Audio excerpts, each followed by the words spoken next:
రైతు సోదరులకు స్వాగతం. ముఖ్యంగా మిర్చి రైతులు రోడ్డున పడ్డారు. ఎకరాకు 2.5 నుంచి 3 లక్షల రూపాయల పెట్టుబడి అవుతూ ఉంటే క్వింటా 7,000, 8,000, 9,000 అంటే ఎకరాకు 3 లక్షలు పెట్టిన రైతుకి పంట బాగా పండి 20 క్వింటాలు దిగుబడి వస్తే వచ్చే ఆదాయం సగం పెట్టుబడి మాత్రమే. సంవత్సరం అంతా కష్టపడి ఎకరాకి 1,50,000 నష్టం. అంటే 5-6 ఎకరాలు వేస్తే ఒక 7-8 లక్షల నష్టం, 10 ఎకరాలు వేస్తే 15 లక్షల నష్టం. కేంద్ర రాష్ట్ర ప్రభుత్వాలు 11,781 మద్దతు ధర ప్రకటించినప్పుడే మనం క్లియర్గా ఒక వీడియోలో చెప్తున్నాం. ఆ మద్దతు ధర రైతులు కన్నీళ్లు తుడవడానికి తప్ప దేనికి పనికిరాదు.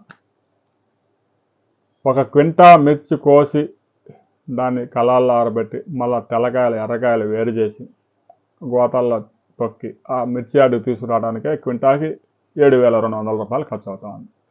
అంటే దాన్ని 8,000కి 8,500కి కొంటున్నారు. అంటే సంవత్సరం అంతా పెట్టుబడి పెట్టి నర్సరీల నుంచి మొక్కలు తీసుకొచ్చి 1 ఎకరాల మిర్చి మొక్కలు పెట్టేసరికి 60,000 రూపాయలు ఖర్చు అవుతుంది.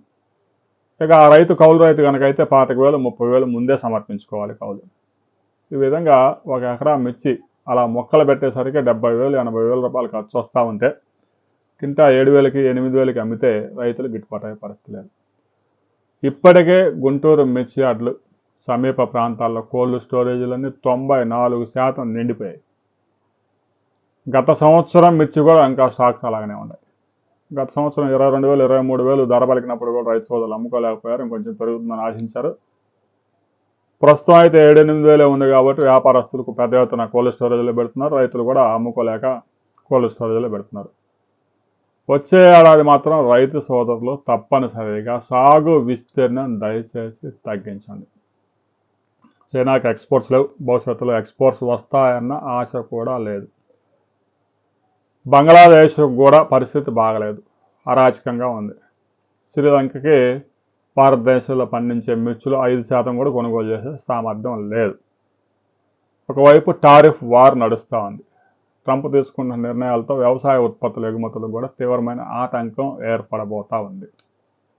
ప్రస్తుతం కోల్డ్ స్టోరేజ్లో ఉన్న నిల్వ అన్ని ఖాళీ కావడానికి ఇంకా సంవత్సరం పైగా సమయం పట్టే అవకాశం ఉంది.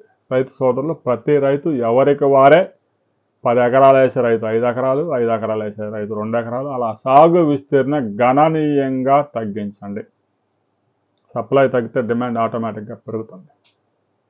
ప్రత్యామ్నాయ పంటలు సాగు చేసుకోండి. జొన్న, మొక్కజొన్న మంచి ధరలు ఉన్నాయి. పౌల్ట్రీ రంగంలో పెద్ద ఎత్తున కొనుగోలు చేస్తూ ఉన్నారు. వాటి మీద కూడా ఫోకస్ చేయండి. ఒక సంవత్సరం పంట మార్చి చూడండి. మిర్చి సాగు గనక పెద్ద ఎత్తున సాగు చేస్తే ఆ ధరలు దక్కే అవకాశం లేదు. కూలీలు 500, 600 ఒక రోజు కూలీ ఇచ్చి కూలీలను తీసుకొచ్చి ఆ మిర్చి సాగు చేసి 2 లక్షలు, 3 లక్షలు ఎకరాకి పెట్టుబడి పెడితే ఆ లాటరీ జోదంలో రైతులు ఓడిపోయే ప్రమాదం ఉంది. వచ్చే సంవత్సరం దయచేసి సాగు విస్తీర్ణాన్ని గణనీయంగా తగ్గించండి. ఆంధ్రప్రదేశ్లో ప్రస్తుతం 4,38,000 ఎకరాల సాగు అవుతుంది. తెలంగాణలో ఒక 3 లక్షల ఎకరాల సాగు అవుతుంది. మధ్యప్రదేశ్లో ఒక 4 లక్షల ఎకరాల సాగు అవుతుంది. కర్ణాటకలో 2,50,000 ఎకరాల సాగు అవుతుంది.